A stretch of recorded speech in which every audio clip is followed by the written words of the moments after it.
Mesdames et messieurs, bonsoir et bienvenue dans Question d'actu. Plus des 3/4 des emplois au Maroc relèvent de formes d'informalité selon le Haut Commissariat au Plan. Une économie parallèle forte de plus de 2 millions d'unités de production. Voilà ce que représente en chiffres le poids de l'économie informelle, une dynamique d'expansion massive qui contraste avec nos ambitions nationales, celle d'une économie plus productive, mieux intégrée aux chaînes de valeur mondiales et créatrice d'emplois durables.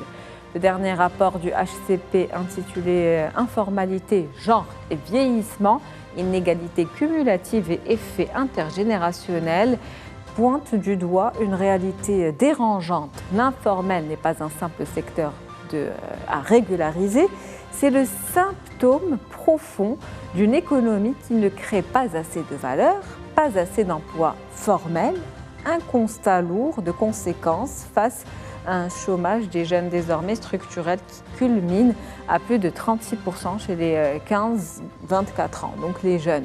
L'informalité est-elle devenue le véritable moteur invisible de notre économie ou est-elle en train d'emminer silencieusement les fondations? Comment formaliser sans casser la dynamique de l'emploi? Et puis, comment élargir l'assiette contributive du royaume sans asphyxier ces millions de micro-activités? Pour décrypter la situation, j'ai le plaisir de recevoir nos experts. Donc ici présent d'abord avec moi à ma gauche, M. Youssef Graoui Filali. Vous êtes vice-président du Centre Sanabil et économiste-chercheur. Bonsoir à vous, merci d'être avec nous. Bonsoir madame, merci pour l'invitation. Un plaisir renouvelé de vous avoir avec nous. Et puis avec nous également depuis Casablanca, Abdelatif Komad, vous êtes professeur universitaire et analyste socio-économique. Bonsoir à vous, c'est un plaisir de vous avoir avec nous ce soir. Merci Gabriel, merci. Et puis enfin, depuis Fès, M. Badr Zahir, vous êtes professeur-chercheur en droit des affaires. C'est un plaisir de vous avoir avec nous. Merci à vous. Merci d'avoir accepté cette invitation. Alors, sujet très important, l'informel qui représente 77% de l'économie. Aujourd'hui 32% du PIB. Monsieur Graoui, l'informalité qui absorbe donc 3/4 de l'emploi total et qui représenterait près d'un tiers de l'activité économique. Est-ce que nous devons considérer que notre modèle de développement actuel a atteint ses limites? C'est sûr. Je préfère dire qu'on est sur un système économique, malheureusement, qui a atteint ses limites parce qu'on voit une informalité qui est devenue très forte. Nous avons éventuellement un nouveau modèle de développement à développer davantage, à asseoir, à mettre en place pour pousser vers la formalité et puis intégrer les unités de production informelles vers le secteur de la formalité pour bien évidemment intégrer les travailleurs de l'informel dans la sphère du formel et ne serait-ce que pour vous donner quelques chiffres en marge du policy paper qu'on a fait sortir dans le cadre du Centre Sanabil, vous avez une population active qui avoisine les 12,5 millions de personnes. Sur cette population active, l'informalité, les travailleurs de l'informel, représentent 9,5 millions de personnes. Ça veut dire 77% du total. Donc c'est un chiffre très alarmant, un taux très inquiétant qui montre que malheureusement, nous avons au Maroc une informalité qui est structurelle. Bon, c'est vrai, quand on voit les moyennes des pays de l'OCDE en matière de taux d'informalité du travail, on est à 50% si on voit la Tunisie, à 70% pour l'Égypte, et au Maroc, on a le taux le plus élevé qui est à 77%. Donc c'est très inquiétant, ça veut dire que l'informalité persiste malgré les réformes structurelles, malgré tout ce que nous avons mis en place et malgré qu'on a un nouveau modèle de développement et qu'on a des axes bien évidemment à mettre en place, l'informalité malheureusement se creuse de plus en plus. Si on revient à la dernière enquête du HCP, on parlait à ce que le secteur de l'informel, son poids vis-à-vis de l'économie marocaine, il était aux alentours de 11,5%. C'était en 2014. Donc là, on est en 2026. Les études effectuées au niveau national parle d'un taux aux alentours de 32%. Nous avons la Banque mondiale aussi qui parle de 33%. Et même le HCP, quand on voit l'évaluation en termes des UPI, des unités de production informelles, on est sur 30% si on prend l'étude à fin 2023. Donc ça veut dire que l'évolution est une évolution du poids du secteur de l'informel de 20% si on prend fin 2014 par rapport à fin 2023, par rapport aux chiffres officiels du HCP. Moi, je crois qu'on est à 33% du PIB. C'est avéré parce que vous avez un secteur qui est très informel, qui est le secteur de l'agricole. L'informalité, il est très présente aussi dans les villes, pas seulement en matière d'agriculture, mais aussi au niveau des services, au niveau du commerce. Donc nous avons une économie informelle, malheureusement, qui est structurellement présente ici au niveau du Maroc et qui touche à tous les secteurs productifs et sociaux, ce qui est très inquiétant, alors que quand on voit les moyennes mondiales, quand on voit la moyenne de l'OCDE, il faut qu'on soit sur un taux de 20% par rapport au PIB en tout ce qui concerne le secteur de l'informel. Donc, vous l'avez dit, le constat est alarmant, situation critique, une informalité qui devient aujourd'hui structurelle. Monsieur Komat, plus donc, de 75% des emplois relèvent de cette forme. Comment construire dans ce contexte qu'on est en train de vivre aujourd'hui une cohésion sociale ? En fait, oui, c'est un problème, je dirais, qui inscrirait un peu l'économie marocaine, notamment comme une économie, je peux appeler à deux vitesses. Parce que, effectivement, sur le plan des secteurs structurés, aujourd'hui, nous sommes en train de toucher des secteurs à haute technologie, nous sommes en train d'intégrer les chaînes de valeur mondiales, nous sommes aujourd'hui en train de bâtir de stratégies à moyen et long terme. Et de l'autre côté, nous avons un secteur, c'est vrai, qui crée de l'emploi. Bon, bien évidemment, lorsqu'on parle de 76-77% de l'emploi, c'est quand même énorme. Lorsqu'on parle de 32% du PIB, c'est également énorme. Mais malheureusement, il y a des biais qui, en fait, portent atteinte à la dynamique économique de notre pays. Tout d'abord, parce que c'est un secteur qui est à faible productivité, parce qu'il n'a pas accès aux études de travail les plus évoluées, il n'a pas accès au financement, il n'a pas accès au marché public. Et donc, forcément, il y a une activité, mais une activité qui aurait pu être meilleure en termes d'impact, tout d'abord en termes de création de richesse, mais également de création d'emplois décents. Donc, je dirais, sur ces aspects-là, bien sûr, c'est un secteur qui est là. Bien évidemment, il existe un peu partout, mais à des degrés variables. Comme l'a dit Segraoui, partout on va trouver du secteur informel, mais chez nous, il a quand même atteint des proportions, je dirais, très, très importantes. Donc, il y a un glissement, il y a une déviation vers des proportions. Lorsqu'on voit les 3/4 de l'emploi, c'est quand même énorme. Alors, bien sûr, votre question, cohésion sociale, quelle est la relation entre cohésion sociale et le fait que nous avons un secteur formel et un secteur informel? Bien sûr, le secteur informel, il crée de l'emploi, il permet des activités, mais il ne va pas jusqu'à une intégration sociale telle qu'elle évolue pour un pays développé, un pays qui se veut global et intégré en matière économique et sociale. Parce que c'est vrai, les faiblesses en termes d'intégration dans les systèmes de couverture sociale, de la retraite et également en termes de revenus variables. Et puis l'emploi n'est pas décent. Et tout cela, bien sûr, crée une fragilité sociale qui ne va pas dans le sens d'une cohésion sociale. Et c'est aussi le symptôme d'une espèce de vulnérabilité systémique. Monsieur Zahir, justement, quand on parle d'informel, c'est quasiment devenu le moteur invisible de cette économie qui est la nôtre. Le HCP met en lumière un paradoxe, donc celui de l'ambition de moderniser économiquement nos institutions d'un côté, et puis la persistance d'une forte précarité du travail de l'autre. Alors, dans ce contexte, encore une fois, jusqu'où notre modèle peut-il encore concilier ou tenir cette contradiction? Bon, effectivement, le secteur informel constitue aujourd'hui l'un des paradoxes majeurs de l'économie, que vous l'avez déjà cité, paradoxe majeur de l'économie nationale. D'un côté, il reflète une formidable capacité d'adaptation sociale et économique face au chômage, aussi à la faiblesse des revenus et aux limites du marché du travail formel. De l'autre côté, il représente un défi structurel pour l'État en matière de fiscalité, de protection sociale, de productivité et de gouvernance économique.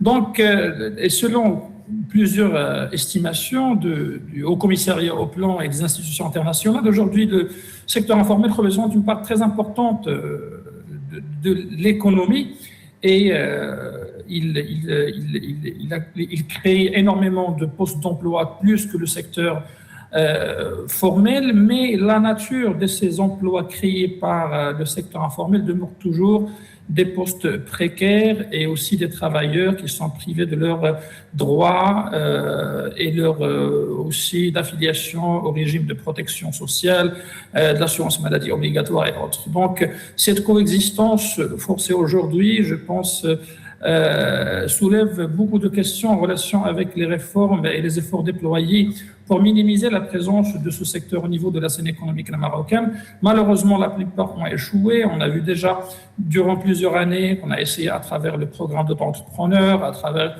aussi cette réforme touchant à inciter ceux qui travaillent dans le secteur informel à s'affilier au système de protection sociale, aussi à travers les programmes de financement des petites et micro-entreprises. Donc malheureusement, tous ces efforts déployés durant ces années, malheureusement, on n'a pas pu convaincre les personnes qui travaillent dans le secteur informel et leur nombre dépasse les 2 à 3 millions de personnes qui travaillent aujourd'hui, c'est-à-dire plus de 3 millions de familles. C'est-à-dire, on parle de 10 à 15 à 20 millions de personnes concernées par le secteur informel. Et ça a vraiment causé des pertes lourdes, que ce soit pour le budget de l'État, que ce soit pour l'image de l'économie marocaine qu'on essaie à travers laquelle de faire rayonner l'économie et de convaincre des investisseurs pour venir s'installer ici au Maroc. Et aussi, ça soulève beaucoup de questions en relation pas seulement avec le modèle économique déjà adopté par le Maroc, orienté vers l'industrie. Ça pose aussi des questions sur la capacité de régime de formation, de système de formation, surtout universitaire et professionnel, à former des personnes capables de s'intégrer facilement au niveau de l'économie formelle. Donc voilà, donc c'est aujourd'hui cette situation qui s'est transformée pas seulement en un phénomène, mais on parle d'un problème structurel, doivent être traités autrement. On a déjà essayé plusieurs programmes, plusieurs politiques publiques, plusieurs réformes, sans aucun résultat. Toujours notre économie est dominée aujourd'hui par ce paradoxe que vous avez déjà cité au début, c'est-à-dire la cohabitation entre deux régimes économiques informels et formels. Aujourd'hui, on doit essayer d'autres méthodes et d'autres remèdes. Surtout, on voit que le secteur informel est en train de se digitaliser aujourd'hui avec des outils digitaux et numériques ce qui va rendre la question de la régularisation des situations des personnes qui travaillent dans le secteur informel digital un peu plus délicate que celui du secteur informel classique. En tout cas, plusieurs questions que vous avez soulevées et on va essayer de répondre à tout cela ce soir. Monsieur Garaoui, vous qui venez de publier un papier sur ce sujet particulièrement, essayez de nous expliquer pourquoi cette informalité continue-t-elle à s'enraciner avec autant de force au Maroc ? Ben effectivement, parmi les raisons, tout d'abord, la vulnérabilité de notre économie. Notre économie aujourd'hui... Est-ce que c'est une question de faiblesse de politique publique, comme disait M. Zahir ? Éventuellement. Donc, vous avez plusieurs raisons. La première, c'est la vulnérabilité elle-même de notre économie. Nous ne sommes pas un pays industrialisé. Donc, nous ne créons pas des postes d'emploi qui sont stables. C'est aussi une problématique majeure parce que la structure de l'économie marocaine est une économie qui est basée sur de l'activité agricole, sachant que nous ne sommes pas un pays agricole par excellence, parce que c'est la nature des terres à cultiver, parce qu'on dépend des précipitations, parce que nous vivons un dérèglement climatique qui est devenu structurel à l'exception de cette campagne agricole. Tout cela mène à ce qu'on ait chaque année des suppressions de postes, des créations de postes. On perd aussi des postes qui sont liés à l'activité agricole. Donc la problématique structurelle de l'économie marocaine impose malheureusement les travailleurs de l'informel qui viennent, qui travaillent, qui disparaissent d'une période à l'autre. Monsieur Zahir disait, pour rester que le modèle économique était aujourd'hui orienté vers l'industrie. Est-ce que ça veut dire qu'aujourd'hui, ce modèle, je n'ai pas envie de dire qu'il est inefficace, mais en tout cas besoin de temps pour s'installer ou est-ce que... quel est... Très bien. Donc j'allais arriver à ce point. Oui, bien sûr, parce que quand on voit l'économie marocaine, j'ai commencé par la partie agricole pour enchaîner pour la partie industrie, tourisme et services. Alors, si on voit déjà la valeur ajoutée agricole qu'on réalise chaque année, elle est aux alentours en moyenne du 10-12%, et c'est elle qui porte notre croissance économique. Si on fait 3-4% de croissance, c'est grâce au PIB agricole.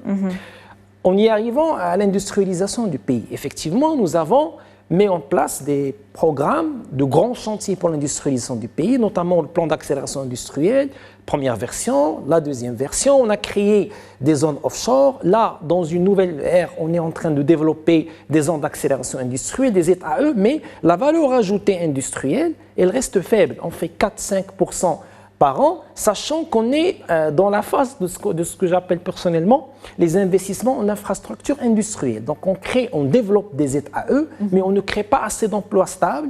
Et vous avez plusieurs investisseurs étrangers qui sont installés ici au Maroc, mais qui ne sont pas encore, si vous voulez, sur une création d'emplois avec une vitesse de croisière où on est vraiment sur le développement d'un certain nombre de postes d'emploi stables. Et ça crée encore ce problème vis-à-vis de l'industrie parce que la vulnérabilité du secteur industriel est que nous avons un secteur industriel aujourd'hui qui ne crée pas assez d'emplois. Et donc, malheureusement, les gens se livrent à eux-mêmes et s'industrialisent d'une autre manière. C'est-à-dire ils font de l'industrie informelle, ils font de l'artisanat, ils font de l'industrie sociale et ce n'est pas une industrialisation professionnelle qui permet de porter la croissance industrielle à 10, 12, 14% de PIB non agricole pour s'inscrire vraiment vers un cercle vertueux et dire qu'on est un pays qui est en train de s'industrialiser. C'est aussi une problématique. Et on arrive au secteur des services parce que quand on analyse l'informel pour mieux comprendre les choses, l'informel c'est quoi? C'est des gens qui se déplacent, c'est des gens qui font de la mobilité pour vendre et qui font du commerce du détail. C'est des gens aussi qui se déplacent vers les clients, les citoyennes et citoyens, pour consommer, pour vendre, pour donner des prestations de services. Ça représente le 1/3 de l'informel mobile.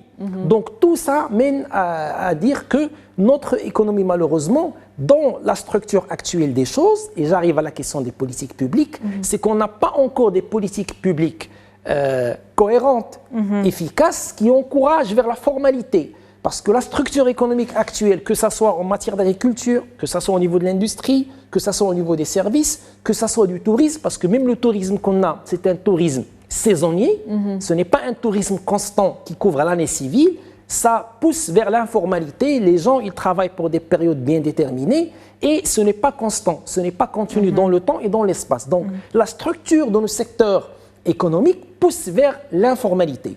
Encore plus parce que... Pour rester sur ce point, il y a le rapport qui a mis l'accent sur le fait que le fait de pousser vers l'informalité devait se faire de la manière la plus douce qui soit aussi pour garder ce dynamisme du marché et ne pas faire fuir ces travailleurs.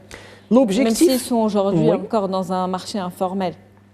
Ben pour moi, je verrais la chose autrement. Pour moi, l'idéal, c'est de structurer ces gens et de les pousser à s'intégrer dans l'économie formelle. Une formalisation brutale, ça ne pourrait pas avoir un effet? Brutale, non. Progressive, oui. Parce que quand vous faites du brutal, vous êtes sur de la répression. Et plusieurs pays développés n'ont pas opté par cette option. Ils ont fait l'intégration progressive avec des avantages fiscaux, avec une défiscalisation, avec un accompagnement technique, on leur donne du foncier, un accompagnement aussi pour accéder au marché, avec des financements spécifiques pour professionnaliser les gens, professionnaliser les individus, les unités de production informelles pour qu'elles se formalisent, pour qu'elles intègrent le secteur formel. Donc il faut qu'on soit sur un processus de transformation qui va permettre à ces gens de se formaliser. La rupture ou la répression n'est pas une solution, parce que l'objectif c'est quoi? C'est que ces unités qui fonctionnent et qui font de la richesse informelle s'intègrent dans le circuit économique et commencent à produire, à faire de la richesse formelle. Et par conséquent, les 30% qu'on réalise hors PIB, on veut que ça soit intégré au niveau de notre produit intérieur brut. Et par conséquent, on va professionnaliser ces gens, hausser aussi la productivité, parce que si on a des secteurs économiques aujourd'hui qui ne produisent pas assez en volume, parce que beaucoup de gens, beaucoup de personnes opèrent dans l'informel. Donc, c'est de ça ce dont il s'agit. Et puis, il faut qu'il y ait une approche, c'est-à-dire derrière, il faut qu'il y ait une volonté politique.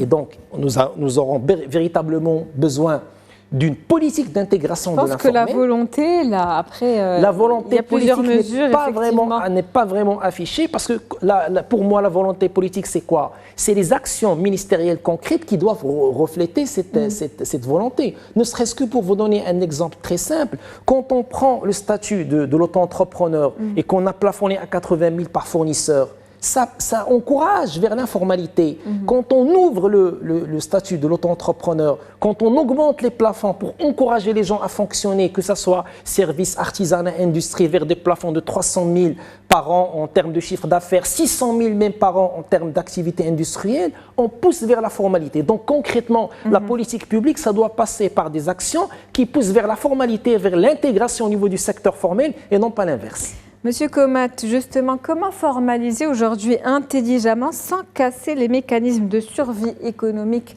des petites structures ou des petites activités qui existent? Et puis vous le disiez tout à l'heure, vous parliez d'une économie à deux vitesses, un secteur formel qui est hyper performant mais restreint et une économie de subsistance qui absorbe, on va dire, la majorité de la population. Monsieur Zahir tout à l'heure parlait de l'éducation et de la formation de ces travailleurs. Alors si on devait allier un petit peu tout ça, quelle analyse pourriez-vous faire de la situation et quelles recommandations aussi pour pouvoir sortir de cette crise qui est devenue structurelle aujourd'hui? En fait, oui, est-ce qu'on parle d'une crise? Je dirais qu'il a un impact négatif sur le plan social, sur le plan économique. Et il a l'avantage, au fait, de créer un certain équilibre. Parce que, comme vous l'avez dit, la problématique, elle est connue depuis longtemps, mais il ne s'agit pas de brusquer les choses parce que les risques sur le plan social et même sur le plan économique, ils sont là. Et donc, c'est vrai, c'est une question très complexe. Très complexe, pour laquelle interfèrent un certain nombre, je dirais, de dimensions. Alors, bien sûr, il y a la dimension déjà économique parce que nous avons des unités productives informelles qui ne se déclarent pas dans la formalité pour différentes raisons. Tout d'abord, bien sûr, il y a une appréhension un peu de tout ce qui est officiel, tout ce qui est administratif, tout ce qui est fiscal, tout ce qui est financier. Et donc, il y a encore une certaine prudence, il va falloir communiquer, sensibiliser, expliquer qu'on gagnerait beaucoup plus du formel que ce qu'on pourrait perdre de l'informel. Parce que ceux qui sont dans l'informel, aujourd'hui, je préconise, je dirais, un éloignement d'un système cadré, fiscalisé, etc. Alors qu'au contraire, ils pourraient gagner en termes d'accès au financement, d'accès au marché, d'accès justement aux appuis, notamment qui sont donnés par l'État dans le cadre de divers programmes. Et donc, il s'agit de communiquer, de sensibiliser. Alors, bien évidemment, je dirais, la question également de l'éducation et de la formation, il est posée. Il est posé, peut-être Césaire tout à l'heure a parlé un peu de l'accompagnement en termes de formation, mais je dirais même en amont. Lorsque aujourd'hui on voit les dizaines, et on parle même de centaines de milliers, les 280 millions recensés l'année dernière qui abandonnent chaque année l'école et qui se transforment en NEET, et ils sont les plus, je dirais, propices et appropriés à s'intégrer dans une économie informelle parce qu'ils n'ont ni formation, ni diplôme, ni compétences métiers, et bien évidemment, ils sont plus attirés par l'informel parce qu'ils y voient un cadre qui peut les intégrer d'une manière plus accessible. Et donc, pour dire que c'est vrai, il y a cette dimension également éducative, cette dimension sociale. Monsieur Komat, sur cette dimension, justement, il y a le marché formel qui n'arrive pas à absorber aussi, on va dire, ces lauréats qui sont formés, qui sont diplômés, et ce qui génère aussi du chômage. Ça fait que on a besoin peut-être de faire des études plus poussées, mais ceux qui sont diplômés aujourd'hui ont du mal à trouver leur place. Alors, oui, effectivement, c'est une autre question. Je dirais que nous avons une économie qui, aujourd'hui, crée de moins en moins d'emplois par point de taux de croissance. Vous savez qu'il y a 25-30 ans, on créait 35 000 à 40 000 emplois par point de croissance. Aujourd'hui, on dépasse pas les 15 000. Pourquoi? Parce que nous avons une économie plus capitalistique, une économie plus industrielle, et l'agriculture absorbe de moins en moins. Et donc, on crée moins d'emplois. Alors, la solution, il est à deux niveaux. Tout d'abord, il faut aller vers un taux de croissance plus élevé. Le taux de croissance de 3, 3,5, 4% n'est plus suffisant pour le Maroc. Il faut aller vers 6, 7%. Et c'est ce qui est préconisé et prévu dans le cadre du nouveau modèle de développement.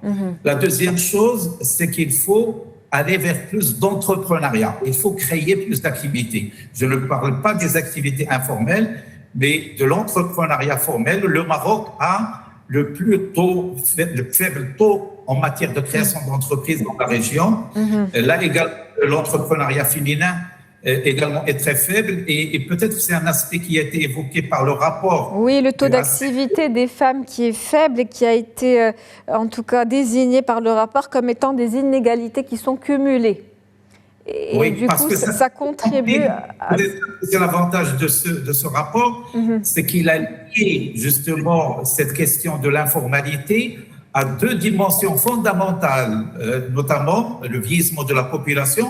Nous passons de 10% à 23% à l'horizon 2050. Là, c'est une révolution en termes de transformation de la pyramide des âges qui aura un impact sur l'emploi, sur la retraite, sur la couverture sociale, etc. Et puis la question des femmes. La question des femmes est posée parce qu'aujourd'hui, à peine 11% en fait des retraités sont des femmes. Et bien sûr, l'activité est de 19%.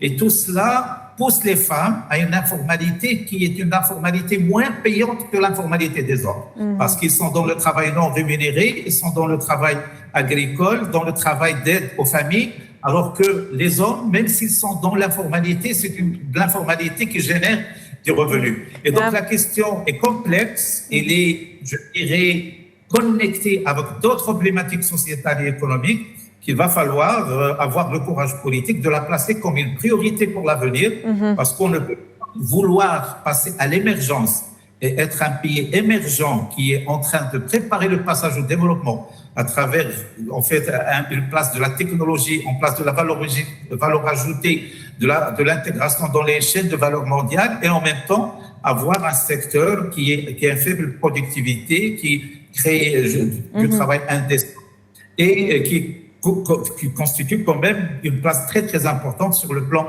aussi bien social qu'économique. Et ce faible taux d'activité des femmes qui avoisine les 19%, c'est un manque à gagner énorme aussi pour notre économie. Monsieur Badr Zahir, alors à terme, le travail informel, est-ce qu'il ne menace pas finalement directement nos propres institutions? Et puis, M. Komat a parlé d'un point important qui est le vieillissement et qui a été abordé lors de ce rapport.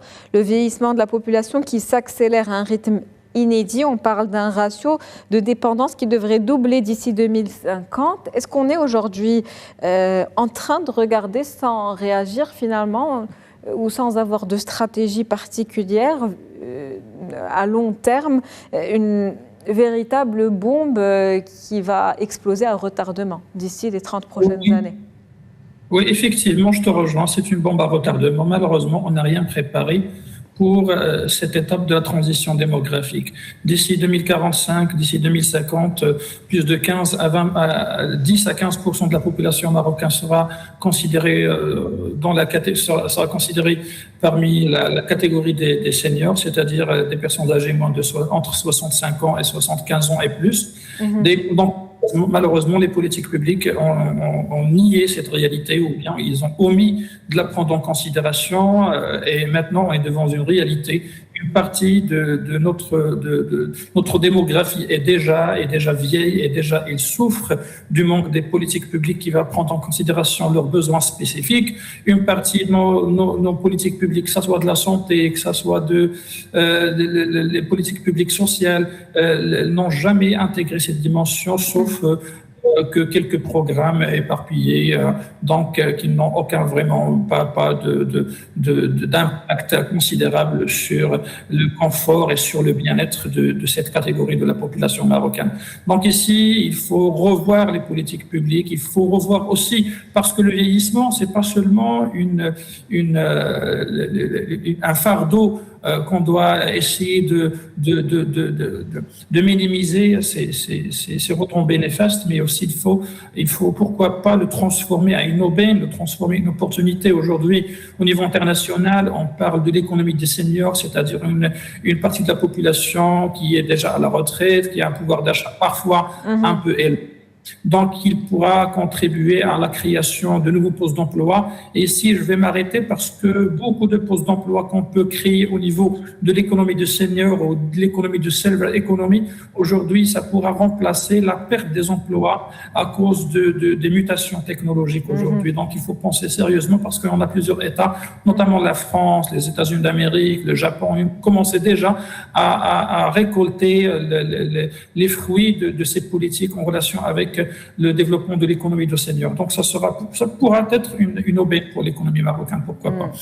Aussi, il faut prendre en considération l'accélération des réformes en relation surtout avec la santé et les régimes de retraite, parce que aussi ce sont des bombes à retardement si on va prendre en considération les besoins spécifiques de cette catégorie. Donc, on risque toujours de s'affronter à des sérieux problèmes avec cette catégorie de population aujourd'hui qui est mise à la marge des politiques publiques. Pour sauver justement, toujours avec vous, Monsieur Zahir, le modèle social, il faut aujourd'hui, on le sait, impérativement élargir l'assiette fiscale. Quelles sont les pistes concrètes aujourd'hui ? Oui, ici, je veux seulement attirer l'attention parce que cette question de politique publique orientée vers cette catégorie de la population, c'est en relation aussi avec les métamorphoses sociétales. Je pense que le rapport a déjà mentionné ça. Aujourd'hui, on n'est plus dans ce modèle sociétal articulé sur la famille étendue, élargie, où il y a des principes de la solidarité qui règnent, que la famille, la grande famille a la possibilité, la capacité pour prendre soin des vieux et aussi des petits. Aujourd'hui, les métamorphoses ont basculé, ont vraiment changé radicalement et profondément l'architecture sociétale marocaine. Aujourd'hui, on parle seulement de la famille nucléaire qui représente plus de 70% de l'architecture et de la toile démographique marocaine. On se dirige vers la famille monoparentale et c'est une autre question qui soulève aussi plusieurs interrogations sur l'avenir des mutations sociétales et démographiques au Maroc. Aussi, on craint qu'on va passer de la croissance démographique vers la régression durant les prochaines années. Donc, la démographie posera énormément de problèmes aussi pour le Maroc, ça c'est au niveau sociétal, mais aussi au niveau économique. Donc, les politiques publiques doivent être vigilantes et anticipatives aujourd'hui pour épargner au Maroc l'apparition de d'autres problèmes qui vont se transformer à des problèmes structurels tels que celui qu'on parle aujourd'hui en relation avec le secteur informel. Oui, le secteur informel, un problème effectivement structurel, complexe, comme ça a été dit par M. Komat tout à l'heure. M. Graoui, vers quel secteur à forte valeur ajoutée il faut aujourd'hui se concentrer ? Moi, je dirais plus le secteur de l'industrie. D'ailleurs, quand on parle du pays, les unités de production industrielle, c'est des unités individuelles, familiales, c'est des groupes de personnes, c'est des gens qui sont organisés peut-être sous le même toit ou pas. Il faut s'y intéresser davantage. Moi, je crois, si on veut vraiment se transformer en pays industriel et aller vers l'industrialisation au sens large du terme, pour avoir une valeur ajoutée, un PIB non agricole très élevé, il faut passer par un certain nombre d'étapes. Moi, je parlerai, et d'ailleurs ça fait partie des recommandations sur le policy paper de Sénébil, une structuration qui va permettre d'intégrer le secteur de l'informel dans la sphère économique formelle. Cela devrait passer principalement par un accompagnement fiscal, c'est-à-dire donner aux gens ce qu'on appelle une période de transition pour qu'ils s'intègrent avec des exonérations, avec des taux bas en matière d'imposition. On ne peut pas prendre une unité industrielle sous forme d'une TPE et qu'on va l'intégrer et qu'elle paye par exemple les 20% que paye une entreprise qui génère 10 millions de dirhams, à titre d'exemple. Donc, il faut qu'il y ait des taux réduits, il faut qu'il y ait des exonérations spécifiques, une période de transition pour accompagner ces unités de production informelles à s'intégrer dans le secteur formel. De deux, il faut s'intéresser au foncier parce qu'effectivement, il faut regrouper ces gens dans des zones bien déterminées pour les structurer, pour les professionnaliser, pour hausser leur qualité et pour leur permettre de fonctionner dans un cadre qui est non seulement légal, mais surtout un cadre de performance qui va leur permettre de maîtriser leurs coûts, de comprendre ce que c'est qu'un cycle de production, ce que c'est que les finances, ce que c'est qu'un coût, ce que c'est qu'un prix, etc. Et ça va servir le secteur formel, parce que vous savez, l'informel, il est beaucoup plus compétitif qu'au formel, avec une baisse de prix aux alentours de 45%. Donc, on professionnalise, ça va servir aussi le secteur de l'informel, et c'est le consommateur final qui va en bénéficier, parce que vous aurez une multitude de produits qui sera exposée, et que le meilleur gagnera, parce que plus il y a de la compétitivité, plus il y a de la qualité. On passe à l'étape suivante, c'est l'accompagnement technique. Comment permettre à ces gens, à travers des politiques publiques régionales, ça c'est très important, qui prend en considération les spécificités de chaque région.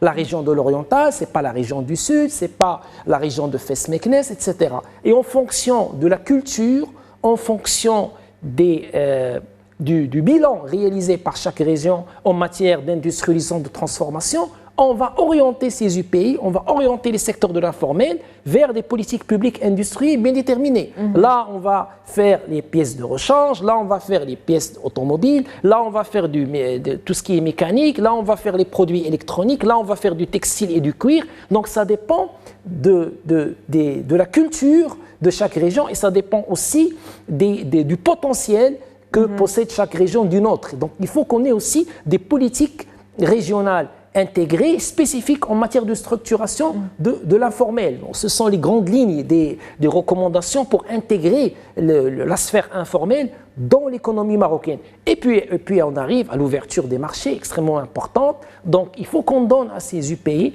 à ces secteurs qui vont se formaliser, la chance de travailler avec le tissu entrepreneurial marocain, avec les moyennes entreprises, pourquoi pas avec le secteur public, à travers des commandes spécifiques, à travers des taux qu'on pourra leur assigner dans le cadre des marchés publics, dans le cadre des commandes publiques, et puis aussi les EPP, les entreprises établissements publics, doivent s'ouvrir sur ces unités, notamment sur le tissu entrepreneurial marocain, pour bien évidemment faire fonctionner ces unités, parce que ces unités, pour avoir de l'expérience, pour se professionnaliser, ils doivent travailler avec des entités morales. C'est extrêmement important. Et puis aussi servir le citoyen, parce que quand on va créer des unités de production, quand on va créer des bazars, quand on va créer des points de vente formalisés, on va permettre à ces gens qui opèrent dans le secteur de l'informel, dans une zone géographique locale bien déterminée, d'exposer des produits, de les vendre, de les commercialiser ouvertement, au lieu de faire du porte-à-porte, du bouche à oreille ou de le faire discrètement. Donc cette professionnalisation est extrêmement importante.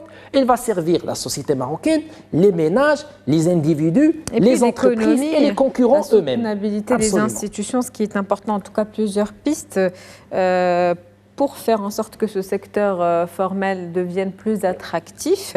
Monsieur Komat, pour finir, est-ce qu'on pourrait dire que la décennie 2025-2035 est aujourd'hui une fenêtre d'opportunité dont dispose le Maroc, une fenêtre d'opportunité cruciale qu'il faut saisir de manière immédiate? Effectivement, en fait, le Maroc, il est sur une voie, je dirais, stratégique à moyen terme. On parle de 2035, où il y a beaucoup de perspectives en matière de développement économique. Et il faudrait également qu'on assiste à une transformation structurelle sur un certain nombre de points sensibles. Lorsqu'on a évoqué, par exemple, le taux d'activité des femmes, en fait, le plan de développement, en fait, le nouveau modèle de développement, il envisage de le faire passer jusqu'à 45% à l'horizon 2035. On est encore très loin. Donc, je dirais que effectivement, cette décennie devrait connaître une transformation d'un certain nombre de questions, de dimensions structurelles. Donc, bien évidemment, la question de l'informalité. Et là, je voudrais peut-être rebondir sur ce qui a été dit par Sidelaoui tout à l'heure à travers l'aspect territorial. Nous sommes à veille de la mise en place opérationnelle de ce qu'on appelle le PDTI, le plan de développement territorial intégré, qui va donner beaucoup plus tout d'abord de moyens financiers aux régions, qui va leur donner beaucoup plus d'autonomie en matière de création de sociétés anonymes qui seront chargées de l'exécution des projets régionaux et qui mandaterait ou responsabiliserait davantage les régions en matière de création d'emplois, en matière d'activité économique. Et je crois que une des pistes fondamentales pour pas éradiquer, mais au moins réduire un peu le poids de l'informel, c'est que les régions assument davantage leurs responsabilités sur ce plan-là. Moi, je crois que la notion de proximité, de territorialité est très importante parce que ce n'est pas, je dirais, des mesures d'ordre national qui sont là pour mettre un cadre, pour mettre justement l'aspect institutionnel qui doit baliser le terrain, mais le travail, l'essentiel du travail devrait être fait essentiellement au niveau des communes et au niveau des régions, parce que nous sommes sur des micro-projets, nous sommes sur un travail de proximité qui devrait être privilégié par les régions. Et là, les régions pourraient être évaluées sur les 5 ou les 10 prochaines années sur leur degré d'implication dans la réduction de l'informel. Et donc, bien sûr, c'est une décennie fondamentale dans laquelle beaucoup de choses vont évoluer au Maroc. Et on espère que ce volet-là également va connaître une évolution positive, d'autant plus qu'il ne s'agit pas que d'une question économique d'emploi. C'est une question également sociale, parce que là, on parle de la précarité, on parle d'un travail indécent, donc on parle de la couverture sociale. Donc, c'est des questions fondamentales pour aller vers un développement plus global, plus intégré et plus inclusif. Et la notion d'inclusivité est fondamentale si on veut aller vers un véritable développement. Monsieur Zahir, un dernier mot? Dernier mot, je pense que la solution aujourd'hui ou les solutions aux problèmes du secteur informel au Maroc ne peuvent être pas uniquement sécuritaires ou fiscales. Le véritable enjeu est de construire une transition progressive vers une économie plus inclusive, plus productive et aussi plus protectrice socialement. Autrement dit, il ne s'agit pas seulement de combattre l'informel, mais de rendre le secteur formel suffisamment attractif pour que les acteurs économiques aient intérêt à y rentrer volontairement. Merci à vous, Badr Zahir, d'avoir été notre invité ce soir. Je rappelle que vous êtes professeur-chercheur en droit des affaires. C'est un plaisir. Merci à vous. Merci à vous également, M. Abdelatif Komat. Vous êtes professeur universitaire et analyste socio-économique. Merci pour votre décryptage de la situation. Merci à vous. Eid Mubarak Saïd. Merci, Eid Mubarak Saïd. Effectivement, notez les spectateurs. Et puis, merci à vous, M. Youssef Garaoui Filali. Vous êtes vice-président du Centre Sanabil et économiste-chercheur. C'était un plaisir. Merci encore une fois et Eid Mubarak Saïd pour tous les spectateurs. Merci à vous et Eid Mubarak Saïd à nos chers téléspectateurs. Très bonne soirée.